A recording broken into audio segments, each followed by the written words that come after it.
In business, we'll be taking a look at what to expect as we head into the coming year, 2026. And Yuko Fukushima joins us now to give us an idea of where wages in Japan are headed, a concern for many who've been struggling to make ends meet, right, Yuko?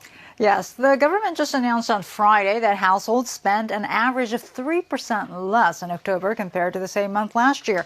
Officials say consumers are especially cutting back on food purchases as prices have soared. Part of this can be blamed on wages not keeping pace with inflation. Now, this chart shows the latest trend in real wages. That's take-home pay after accounting for rising prices of goods and services. As you can see, real wages have actually been sliding backward throughout the year. So why aren't wages keeping pace? Economist Kumano Hideo says to understand that, it is worth comparing with the United States. He says in the U.S., real wages have been growing, a stark contrast with Japan. The pay of U.S. workers relative to prices has been going up for several years now. Kumano says the key difference is what is happening in the services sector. In the United States, the prices of goods are relatively low. On the other hand, the prices of services are high.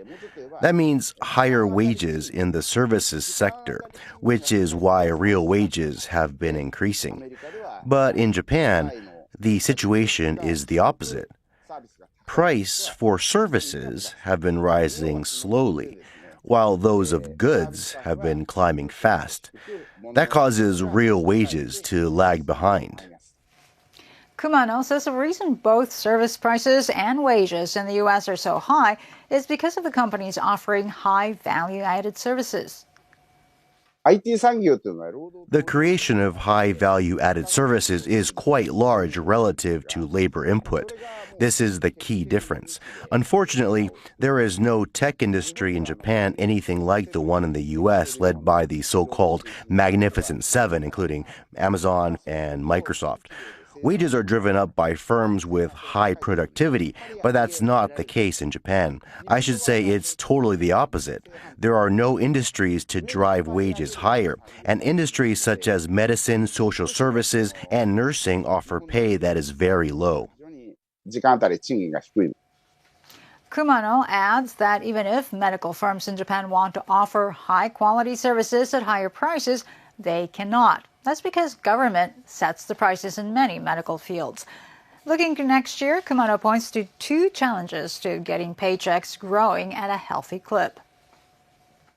One is the tariffs imposed by the Trump administration. Just looking at the auto industry, based on the earnings reports of 7 major car makers, they will be paying 3 trillion yen, or about $19 billion, to the U.S. for tariffs annually. These funds should have been used to increase pay.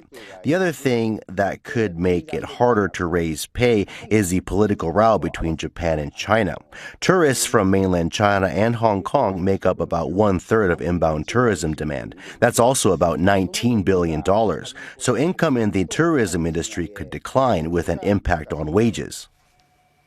Kumano expects Japan's inflation rate to come down to around 2% next year and overall nominal wage growth to also be 2%. So real wage gains will likely be around zero. Kumano says to get things moving, small and medium-sized companies need to venture beyond Japan. The Japanese currency is horribly weak right now. That means Japanese firms are competitive against others in exporting to the U.S. and Europe.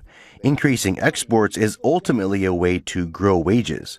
Major companies are turning big profits through exports, and 85% of exporters are major companies. But their domestic suppliers hardly export anything. That's even truer further down the supply chain. If they can export, the value added by small and medium-sized companies goes up. So it seems to really see some meaningful wage gains in Japan. Companies may need to rethink their business models, and it could take some time for fatter paychecks to start rolling in well beyond the coming year.